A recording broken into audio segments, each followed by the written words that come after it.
Se enganou quem pensou que hoje era sábado e eu ia ficar com preguiça de trazer vídeo para vocês.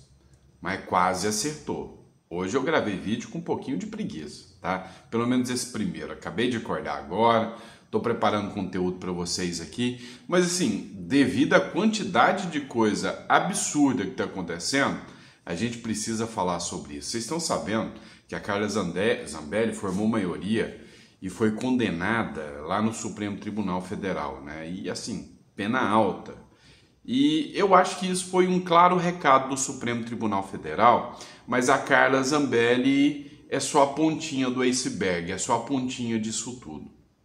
Outro ponto também é, como esperado, o Supremo Tribunal Federal dobrou a aposta contra a Câmara dos Deputados. Ontem, o julgamento do caso Ramagem foi lá para o Supremo Tribunal Federal e somente três ministros mandaram, sei lá, 513 calar a boca, ou melhor, 315, os que votaram no caso Ramagem. É no mínimo esquisito isso aí.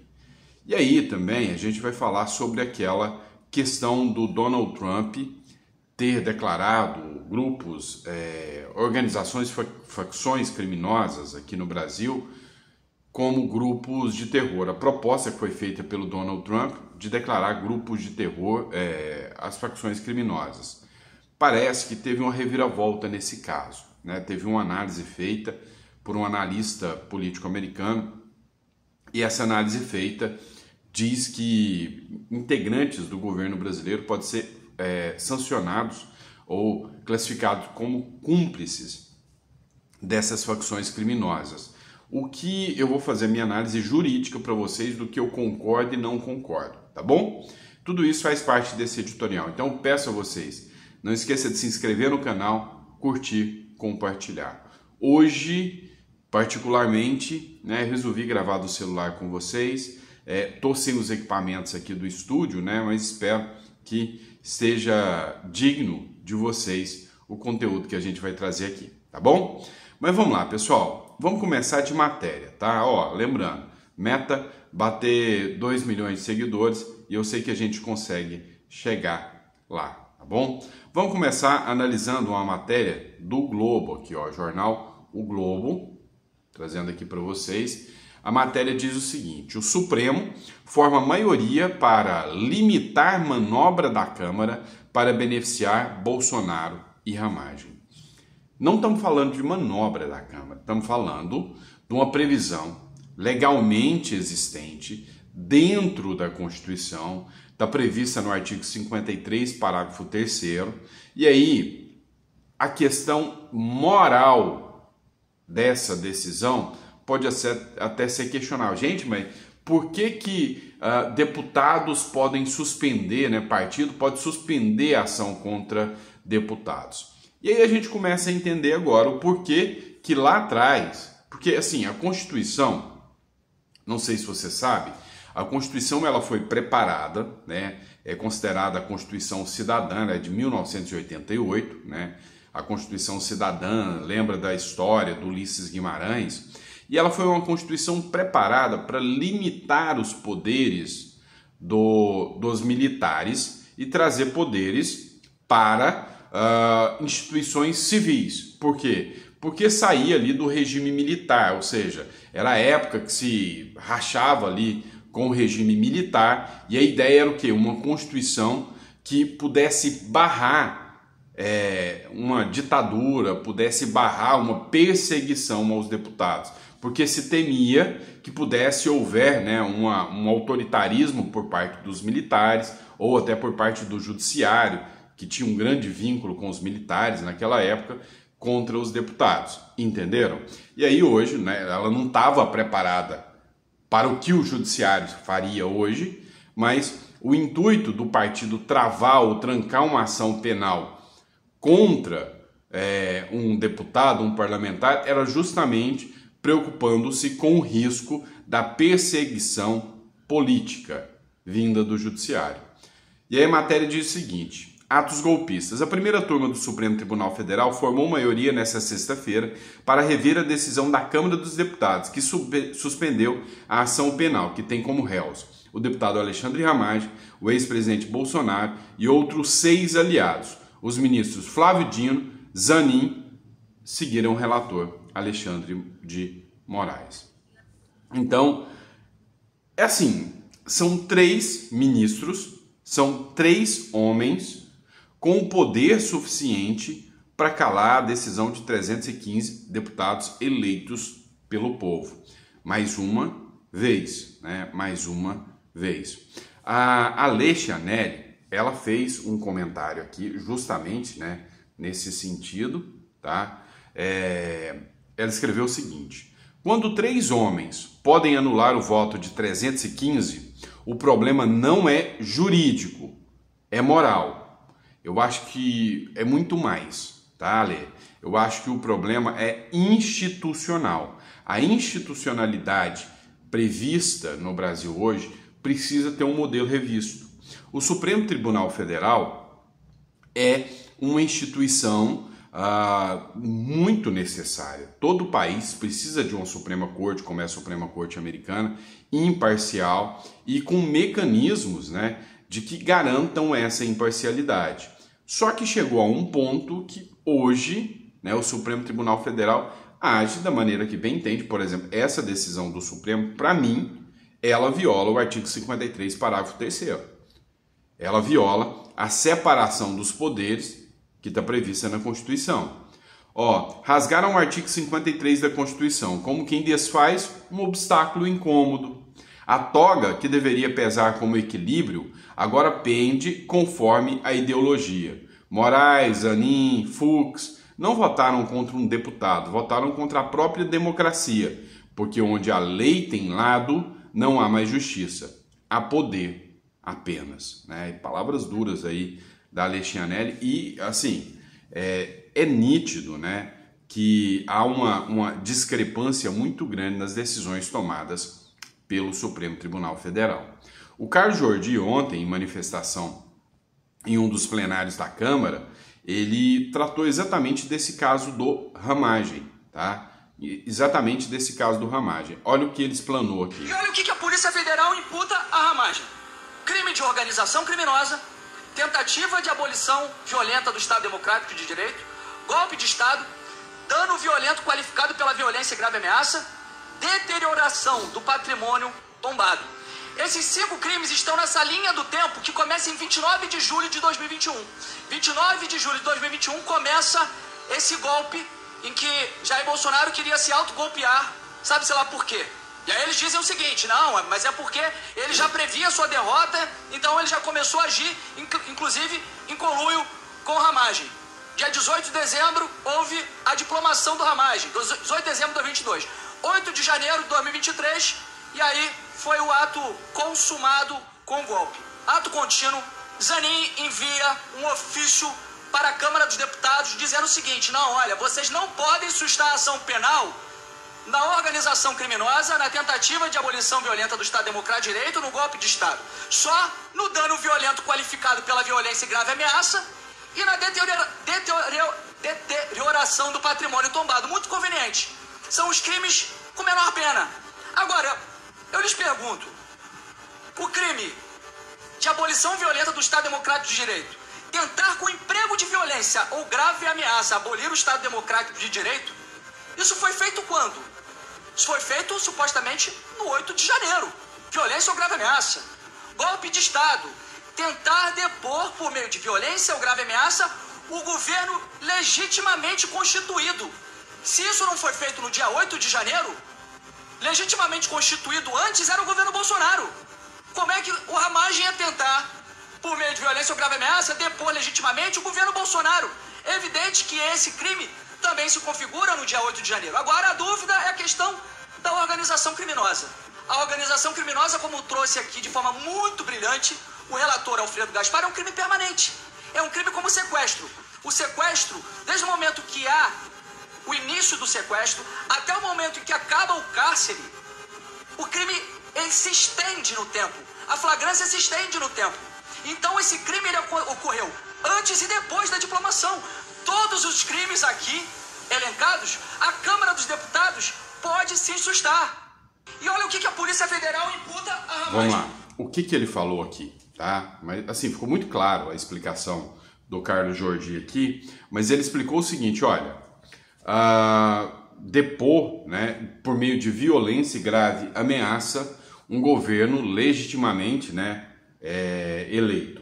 O que nós temos aqui? Um governo legitimamente eleito, o Lula só estava legitimamente no poder a partir de janeiro de 2023. Antes era o Bolsonaro. Então não há que se falar em golpe de Estado contra si mesmo. Eu ainda estou no poder. Ah, mas você estava articulando, preparando, ok. Mas esses crimes começam a ter validade a partir do momento que começa o ato executório, que é supostamente o 8 de janeiro. Então todos os crimes, né, desse golpe tabajara, diga-se de passagem, né, ele acaba por estar dentro da execução da atividade parlamentar do Ramagem, depois dele já legitimamente, né, eleito pelo povo também. Então, assim, não poderia o STF, né, confrontar a Câmara. E aqui, outro ponto que fica dentro da Constituição, que é claro, é que quando o Legislativo toma o artigo 53, é uma medida de proteção contra o judiciário, contra o autoritarismo. Não pode o judiciário rejeitar essa decisão. Não existe a previsão legal de que o judiciário pode questionar isso. O judiciário tem que cumprir. Então, o que o judiciário está fazendo é descumprindo uma ordem, tá? É descumprindo uma ordem. Teve uma análise do André Marsiglia sobre esse caso também. Vou colocar aqui para vocês analisarem. O deputado Alexandre Ramagem respondendo pelos 5 crimes e agora o Supremo tem esse entendimento de fatiar a tipificação ali em relação ao deputado. É impossível você fatiar na prática e julgar um e não julgar outro. Você está falando aqui de... Veja só, o Ramagem está no núcleo 1, a espinha dorsal, sim, o mandante do crime. Como é que você julga o Bolsonaro e não julga o Ramagem? As condutas são interdependentes, as condutas se dialogam. Isso está na denúncia da PGR. E outra, a denúncia do Bloco 1 foi recebida em bloco. A denúncia do Núcleo 1 foi recebida em bloco. Ou seja, se receber em bloco, é porque não dava para fatiar. E agora vai fatiar na hora de julgar? Então, é completamente inviável que isso ocorra. Mas, enfim, eles fizeram esse bem bolado. O bem bolado foi o de suspender apenas parte e apenas em relação à Ramagem. E agora, como você bem disse, vai ter de se haver a PGR para criar ou justificar, do ponto de vista teórico, uma denúncia capenga, uma denúncia malabarística que o ministro Moraes e os seus colegas propiciaram a todos nós. Com o deputado... Olha só o que acontece. E eu já tinha cantado essa pedra. O STF ia fatiar, tirando o Ramagem e falando agora continua contra os outros. O que não é plausível, tá? De forma alguma. Foi o que o próprio Flávio Dino, ele usou esse argumento e falou, não, nós vamos fatiar, vamos tirar o Ramagem só naquilo que a gente aceita tirar e o resto a gente continua. Ou seja, o STF ele vem seguindo da seguinte medida. Primeiro eu tomo a decisão, havendo lei ou não, havendo esse entendimento ou não. Se não tem esse entendimento, eu mudo o entendimento para aplicar daquilo do jeito que eu quero. Corra o Congresso atrás e resolva depois para fazer virar lei, como por exemplo é o caso do 8 de janeiro. As decisões são absolutamente absurdas. Agora vem o Congresso tentar resolver mediante um projeto de lei para diminuir as penas para não ficar tão feio. Ah não, foi o Congresso que diminuiu, mas o STF julgou certo. E é a mesma coisa nesse caso do Ramagem. E aí vem outro caso também que envolve ao Supremo Tribunal Federal, né? Carla Zambelli ontem foi condenada. Lembra do caso do Walter Delgatti, né? O que aconteceu? O Walter Delgatti assumiu a autoria, diz que entrou num sistema da CNJ, que é o Conselho Nacional de Justiça, e dentro do sistema do CNJ ele colocou uma ordem de prisão contra o Alexandre de Moraes e um confisco de bens do Alexandre de Moraes. Mas foi uma ordem, assim, demonstrando claramente que era uma invasão. Ele colocou: eu, o Alexandre de Moraes, todo-poderoso, prendo a mim mesmo, faz o L, sabe? Uma coisa ridícula ali. E aí o Walter Delgatti disse que fez isso porque a Carla Zambelli queria que ele demonstrasse que era possível acessar o sistema das urnas, tá? E o Walter Delgatti, durante a audiência pública que teve com ele, ele falou que era possível, e por causa dessa ação, ele disse que era para mostrar para Zambelli que ele conseguia hackear. Então ele mostrou, ela teve conhecimento, foi conivente com isso. Ontem, a Carla Zambelli foi condenada a 10 anos de prisão e a perda do mandato, além de uma multa milionária também, em matéria da revista Oeste, ao votar pela condenação da deputada Carla Zambelli por supostamente ser a mentora, ela era mentora, tá, da invasão do sistema do Conselho Nacional de Justiça. O ministro Alexandre de Moraes, do Supremo Tribunal Federal, fixou uma multa de 2 milhões de reais para a Carla Zambelli. O pagamento do valor deverá ser dividido entre Carla e o hacker Walter Delgatti, que teria executado a ordem do parlamentar para inserir no CNJ um mandado de prisão para Moraes, além de uma ordem de bloqueio de 22 milhões em patrimônio do juiz. Bem, assim, não tinha em momento algum o condão de que isso fosse cumprido, né? Foi feito de maneira até jocosa, como eu disse, um texto ridículo, né? Mas aí a Carla Zambelli toma essa condenação dessa multa, o que é estranho, né? Uma multa nessas proporções, o porquê dessa multa nessas proporções, 2 milhões de reais de multa, né? O que já foi aplicado também multa gigantesca para o Daniel Silveira. Então, assim, é só a pontinha do iceberg. Para mim, a condenação da Carla Zambelli a 10 anos por essa medida. Outros casos de hackeamento tiveram penas tão duras, né? Esse caso da condenação da Carla Zambelli, da multa aplicada à Carla Zambelli, da proibição de uso de redes sociais e tarará, que é o previsto, né, em todas as decisões do Alexandre de Moraes que tem a ver com a direita. Isso aqui é só a ponta do iceberg, porque vai chegar mais gente aqui. Logo, logo, eles estão cada vez abrindo mais caminhos e a Câmara dos Deputados não vai reagir. A hora que vê, todos os deputados de direita vão ter esse mesmo caminho. O Marcel Van Hatten já está na mira. O Gustavo Gaia já está na mira. Então, é claro que há um risco, né, gigantesco de que esse tipo de medida contra a Carla Zambelli seja só, né, a primeira a passar na boiada todinha aí por parte do Supremo Tribunal Federal. Vamos lá, até porque são figuras que têm potencial de chegar ao Senado. O Gustavo Gaia vai ganhar em Goiás. Eles vão mirar o Gustavo Gaia, não tenho dúvidas disso. Vamos lá, olha só, está saindo uma publicação aqui de um perfil, né, chamado Mafinha.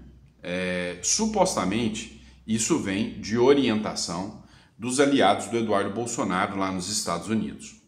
Trata-se do caso em que as facções criminosas, Comando Vermelho, Primeiro Comando da Capital,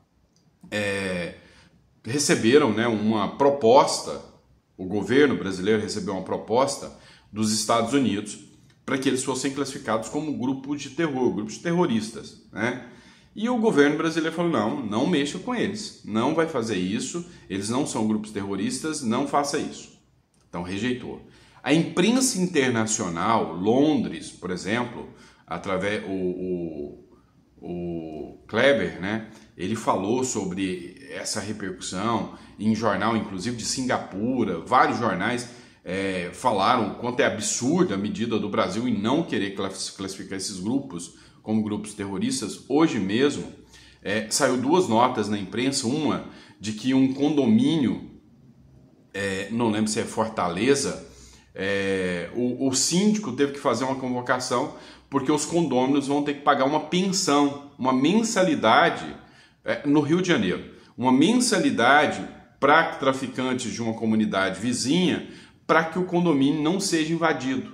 Então, eles vão ter que pagar o condomínio e mais um condomínio para os traficantes. Outro caso, está tendo cobrança de aluguel que chega a 20 mil reais. 20 mil reais, esse sim eu acho que é em Fortaleza, tá? 20 mil reais. Então, tipo assim, o empresário está trabalhando, o traficante chega e fala, não, a partir de agora você vai pagar o aluguel dessa loja para mim. Ah, mas a loja não é sua, não, mas você vai pagar para mim. Vai pagar para mim. E aí os caras vão ter que pagar os aluguéis para os traficantes. Dono de uma padaria falou que não ia aceitar pagar e foi executado na frente da família. Mas isso não é terrorismo na visão do governo Lula. Então, esse perfil fala o seguinte, ó. Então, os Estados Unidos não precisam de permissão para classificar o primeiro comando da capital e o comando vermelho como grupos terroristas. Acho que muitas pessoas não entenderam isso corretamente e estão achando que o governo brasileiro precisa autorizar essa decisão. Na verdade, caso o governo americano faça essa designação e autoridades brasileiras neguem isso com esses grupos, essas autoridades poderão ser enquadradas pelas leis antiterrorismo dos Estados Unidos como cúmplices de terrorismo. Então, essa informação, ela está errada e certa, tá? Por que ela está certa e errada ao mesmo tempo? Por que tem esse questionamento aqui? É o seguinte, eu até separei aqui para vocês, existe, né, uma norma americana, aqui ó, seção 219 do Immigration and National Act. Esse diz que o secretário de Estado norte-americano, ao detectar a atividade terrorista em qualquer país que seja, ela, independentemente de qualquer anuência ou previsão por parte da legislação local do país, eles podem declarar como grupo terrorista. É o caso específico do Hezbollah, que tem base no Líbano, e o Líbano nunca declarou o Hezbollah como grupo terrorista, porque o Líbano é aliado do próprio Hezbollah, né, o governo libanês. O Hamas, que fica em Gaza, que a autoridade palestina em Gaza tem a bênção do Hamas. Então, os Estados Unidos nunca precisou da bênção deles, da mesma forma que não vai precisar da bênção do Brasil para classificar o PCC e o Comando Vermelho como crime organizado. Ele só veio aqui para falar, olha, eu tentei formalizar, eu estou aqui com a prova de que o Brasil não classifica ele como grupos terroristas, e eu vou classificar. Já por outro lado, o governo brasileiro precisa autorizar? Então, não precisa autorizar. Autoridades brasileiras podem ser enquadradas como cúmplices de terrorismo? Então, está incorreto ou, no mínimo, está meio especulativo isso aqui. Tá? O fato de uma autoridade brasileira não reconhecer esses grupos como organização terrorista não o torna automaticamente cúmplice de terrorismo. O que o tornaria cúmplice de terrorismo é se tivesse medidas de cooperação, ajuda mútua entre governo e grupos, aí sim os responsáveis poderiam ser classificados como cúmplices de terrorismo. A simples negativa falar, não, eu não entendo que são grupos terroristas, são criminosos, mas não grupos terroristas, tendo já uma legislação que em tese deveria punir esse pessoal aqui, então não configura, né, como cúmplice aqui. Então, depende muito da interpretação, mas em regra está no mínimo especulativa essa informação aqui, tá? Mas uma coisa é certa, os Estados Unidos não dependem do Brasil e não tenha dúvida que eles vão fazê-lo isso, né? Vão fazer isso, tá bom? E é isso, pessoal, espero que vocês tenham gostado.